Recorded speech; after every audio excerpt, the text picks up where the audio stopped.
All right, thank you, Kenya. I appreciate you having me, and welcome everybody.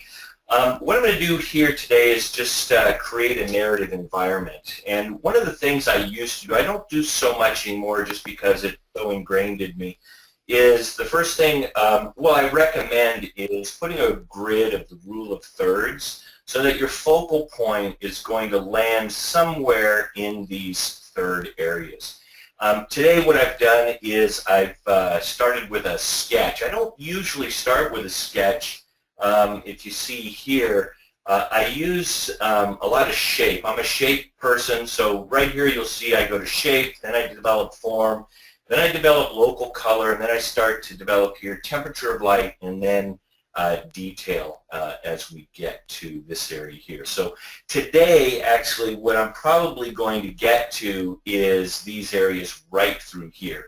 I try to get a painting up and going in about 30 to 40 minutes. Now it's going to take a little bit longer today because I'm obviously going to be talking a lot while I paint. So I'm going to delete that rule of thirds layer. I recommend that to beginners, and I like kind of doing these beginner seminars because it's really about technique, but also telling a story, because that's the most important thing as an illustrator, is the story that we're trying to tell. Now initially, this is where I want the focal point to be. I put a character right here, kind of waiting maybe for this person on the dock, but it drew too much attention to the character and it changed my story. So we eliminated the character, and we're just going to kind of have this interesting house on a rock in the water. So where I start is digital water, and I'm using New Simple Water in 2016. Love this tool because it allows me to block in a painting very quickly. So I go to Grayscale, and we'll scale it up a little bit, and I'll cover the entire canvas. All right, so we cover the entire canvas just to get us away from white of the canvas. I'm going to get just a little bit lighter here, and we're going to just separate just a little bit lighter. Separate that back area, create a little atmosphere going through and behind this structure. And then the goal is just to keep going. I'll pick this color again, come back in and get just a little bit darker. Like I said, I usually start this way, just with shapes without even any line. But for the sake of today, because sometimes it takes me a while to find shapes that I wanted, I just figured I'll go ahead and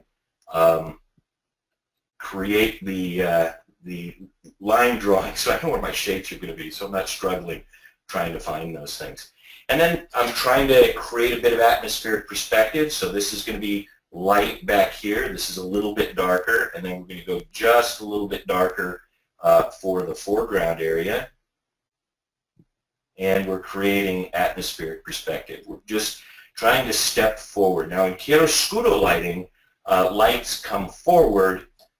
In natural lighting, lights recede. So it depends on the kind of light effect or the drama that you're trying to create in your work. So we're just kind of just stepping it. We got light, medium, a little bit darker. Now I could probably go just a smidge darker in some of these areas here. And if you notice, let's just go ahead and make this all a bit darker to bring it even more forward, because it's going to actually get probably a lot darker still. But I don't want to go as dark as the value that I'm going to end up with value and the hue, the color that I choose, because I'm going to be glazing color over the top of it. So if you notice, I'm just dealing with shapes. This is one big shape. This is a shape, shape, and shape. And that's what I think of first when I'm working. I think of the shape first, and then I go to form. And while I'm still in digital water, I can just start to create some light sides. So now I'm deciding, okay, where's my light going to be coming from? And so obviously my light is going to be coming from the foreground area third. So the light is going to be traveling this way in the image. Now, And basically what I'm doing is I'm just creating form for these rocks. Now, how do I decide which way my brush stroke goes for these rocks?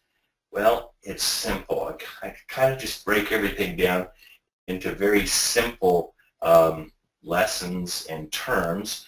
So basically it's however a tennis ball rolls on that surface is the direction of my brush stroke. So let's say if I'm going this way, the tennis ball is just going to drop straight down. If I'm going this way and I create a ridge across here, that tennis ball is going to be rolling along those rocks that way. So this comes from just a lot of plein air painting. I love to get out and plein air paint in oil and in casein and in watercolor. And my traditional painting informs what I do in digital, and digital allows me to take chances that I normally probably wouldn't take. So let's grab a little bit of a light here, and we'll create kind of a pathway that will lead up to this area up here. Create a little bit lighter area there. So I'm just thinking of the form of these rocks. That rock will go down this way. Cliff, I forgot to tell everybody, this is an awfully quiet audience that we have here today. I don't see a single question in the questions panel, but as you have them, please go ahead and post them in there, and if I can't answer them, then I'll throw them out to Cliff. So even on these shapes way back here, I'm trying to create some form of the way those land formations are going to be back there. So I've got it here. I haven't dried it yet, so what I'm going to do is dry my digital water, and it's my custom palette. You see I'm kind of limited in what I use for my custom palette, because once I get a series of tool sets, I just really like those tool sets, and then I limit myself. Now I'm going to go to tonal control, I'm going to go to brightness and contrast, and we're just going to push the values just a little bit more. Let's go right about there. All right. I'm going to take one more pass with the digital water. Okay. Get a little bit darker here.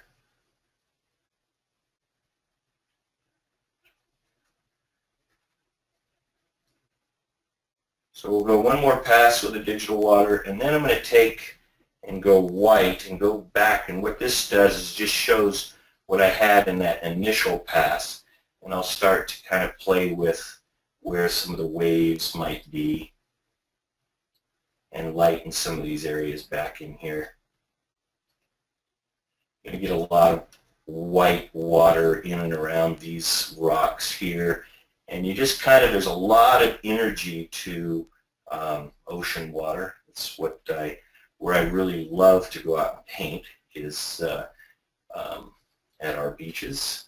I am from the West Coast, so I do love our Orange County beaches, so whenever I can get out there, I will do so. All right, and now let me dry that again, so we'll just dry that. And I'm going to go over to, well, first let's go to just a, oops, never a good thing when your presenter says, oops, I just did it again.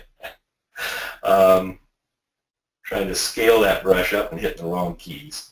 All right, so now I'm just going to start to create a bit more movement in the water. I'm just going to ask that somebody let me know that you're out there. I see a bunch of attendees, but I just want to make sure that you guys are hearing everything and seeing everything okay. Okay, good. Thank you. Thank you so much. We have a quiet bunch. I have, yes. Sometimes I have classes like that where you have to, so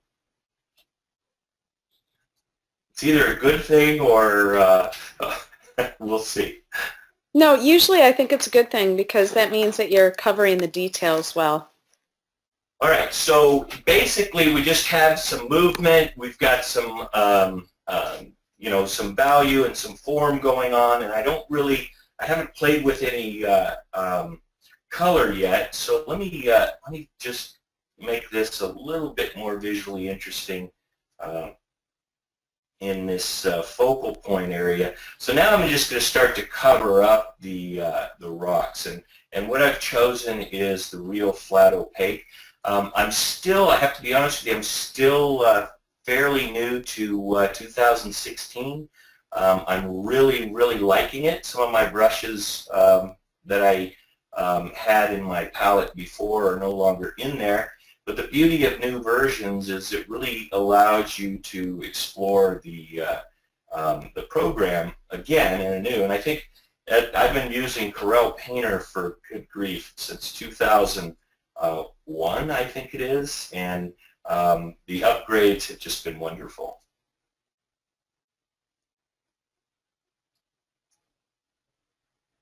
So again, I'm just trying to create some visual interest and some more form. Maybe I can get a little bit darker in some of these areas. And wherever your focal point is, ultimately that's going to be your greatest area of saturation. I generally tell people greatest area of saturation, greatest area of value contrast, and also greatest area of detail. So as you get into the nitty-gritty of the painting, that's where you're going to be detailing a lot of it up, is in the focal point.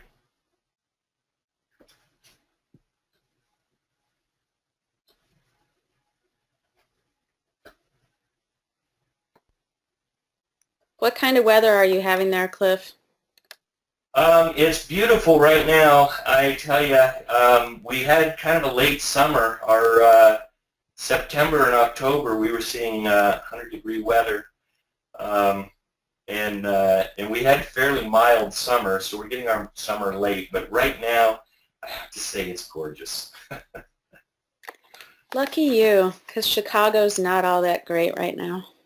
Yeah, I'm born and raised in California, and kind of a car guy, like to golf, so we can have good car shows just about any weekend of the year, and so it's ideal. But we are having a major drought right now, so the El Nino that is predicted is a bit scary. All right, so again, I'm just kind of going through, trying to get through a lot of this so we can move on to color. And again, I'm just creating the form of the rocks.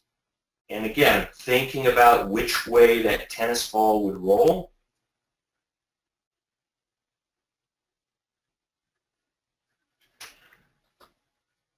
I'm really liking this real flat opaque brush. It's not a brush that I used in any of the other versions of Painter. I used a lot of wet acrylic, and I'm really liking this brush a lot. I like a painterly feel to my work, so if you go to my website and see my work, I want it to look like my oils. All right, so let's say I like this at this stage. Well, not yet. Let me go in and create a little bit of form here. I don't want a lot of contrast in this foreground area, so I just want to create a bit of form. Maybe we get a little bit of feel of some water in amongst these rocks here and here. So we'll pick some of the sky color, and as I get to the detail stage, what I would do with that is put some reflections and things like that in there. Don't think we'll get to the detail stage. What I could do is see how far we get today, and then maybe finish this painting up and send it to Tanya as a finished version, so you can watch the video and then see a finished version of the painting. How long would it take you to finish? I mean, this is looking so good to me. I know it's black and white right now, but it's still real early. But it's I like to knock down a painting in about 2 hours.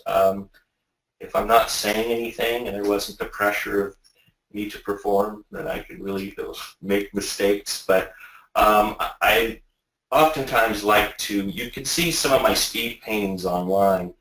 Those are usually one sitting. So I try to, when I'm working on a project, now obviously some projects, you have to spend a lot of time on because there's a lot of art direction and changes and things like that. So I'm trying to reinforce the shapes up here. Now, it's looking interesting. This will be kind of a broken down pier. And again, you can see I'm real clumsy with my brush work right now, mainly because I'm just trying to get a general feel to the painting. Is it working? And I usually tell people, if your painting's not working within about the first 40 minutes, go ahead and start over. We're not operating on anybody's brain. Nobody's life depends on it. Well, sometimes our paycheck does. But nobody's life depends on whether this is a successful painting or not. So be willing to take chances and be willing to say, you know what, it's not working. I have a lot of failed pieces in my past, and you move on. And I think even when I teach, my students probably learn more from my mistakes than they do from just seeing something come together. All right, so I've got a value study here, and you notice I work on one layer. I don't really play with a lot of layers. I kind of like the way I, like the traditional media so much that, I just paint over it. If I make a mistake, I just paint it out. Like this area here, just keep painting until you get it. I'm not a layer king. Now, sometimes on some projects, when I do DVD covers and things like that, obviously, you've got to keep everything in layers. But my preference is just to really just paint it. All right, so I'm going to go back to simple water, and then this is where we kind of start to have a little bit of fun with color. And I'm going to show you another technique, and I'm just going to start glazing in some color. I don't really like that blue. I want a little bit more warmth in that blue. That was a little too much of a cool blue. And I'm going to cover the entire canvas. And here is where I'm just thinking about local color, all right? So local color meaning the color of the actual object. I'm not thinking of temperature of light. And temperature of light is really, really important, you guys. And I think Corel has published my temperature of light videos. They're really important so that you're just not a value painter. That, there is a temperature of light. Light can be warm, light can be cool, and how does it fall on the object, and how does it affect the hue? But in this initial pass, I'm just thinking about local color. And what I mean by local color is the actual object color. So grass would be green in most places. Here in California, it's yellow-brown right now. So I have a few questions coming in here. all right. Barbara is wondering if you always do the grayscale first. Good question. I don't always, sometimes, but I'm considering if you think of these four things: shape, form, color, and detail. Too many people go to detail first, and and then their painting gets lost somewhere along the line. Sometimes I do go with shape and color at the same time, and then I go to form, and then to detail. Most of the time, to be honest, when I'm out in the landscape painting in oil, obviously I'm going shape and color or hue, and then I go to form, and then I go to detail. But the digital paint, what I really, really like is to start with a value, because your composition is the most important thing. If my colors, I can always adjust the colors, but if my drawing, my composition's not working, it's not worth taking any farther. So that's a good question. I usually digitally prefer to go with value first, because there's so many ways that you can take chances with color. And I'm going to show you one here in just a minute. And it's Graham not is wondering, and this is a good question too, are you using any reference photos or any reference inspiration in your office there? I'm not. I painted this painting first just to make sure that I knew what I was going to do today. Last time, I have to be honest, I wasn't super pleased with my painting, so I thought, well, this time I'm going to do a little painting. The reference really comes in your visual library.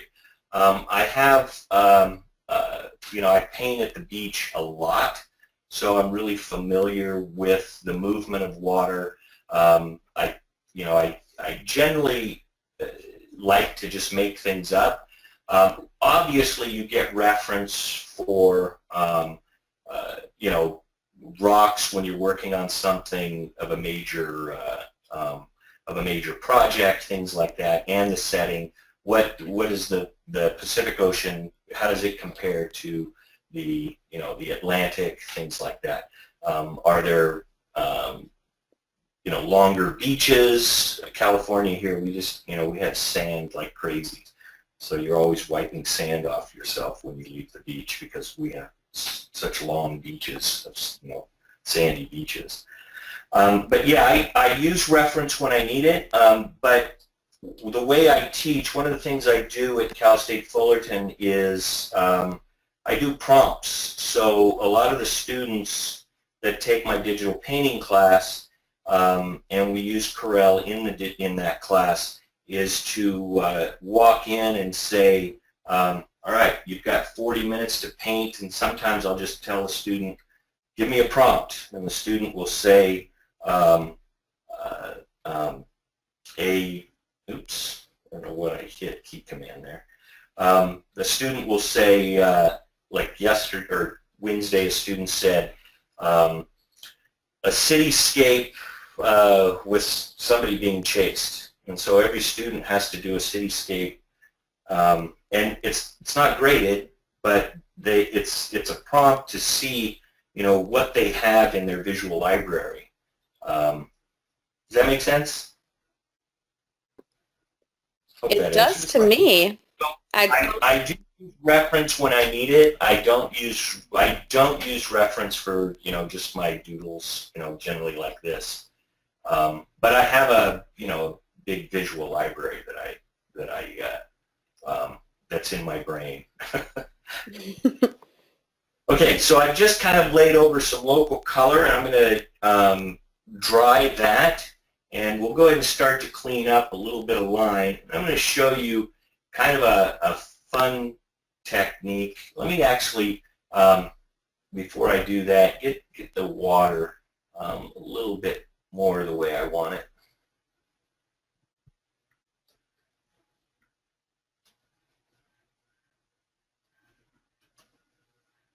Any more questions? Well, Oscar had asked, typically how many gray levels do you use for blocking in the first stage? That might be a hard question. No, actually, that's a really, really good question. I try to keep it to about 5. I don't generally count, but if I think I never go to black. I can go fairly dark because I'm always going to lay hue over the value study, so I never go to black, but generally about 5. And rarely do I keep any part white because that's when I go to detail. I'll start to develop the real light areas of the painting at that time. Yeah, good question. And Graham said thank you for the visual reference answer. It was helpful. Yeah, you use it. I am not opposed. I use it, especially when I do character stuff. The game stuff that I do, you know, a lot of it's very realistic. So if I'm working on a project, a couple of years ago I was working on a fairly big project, and it's not released yet. I don't know if it's ever going to get released. So some of the work is on my website. I was able to post the work. But I set up my garage as a photo studio, and I'm an illustrator who's also a collector. My wife says I could be an American picker. I love antiques. I love going antiquing. I love finding stuff. And you know, I found costumes. I had a studio fire in 2000. And it was shortly after that that I was introduced to Corel Painter and started to do a lot more work digitally. But in that studio fire, I lost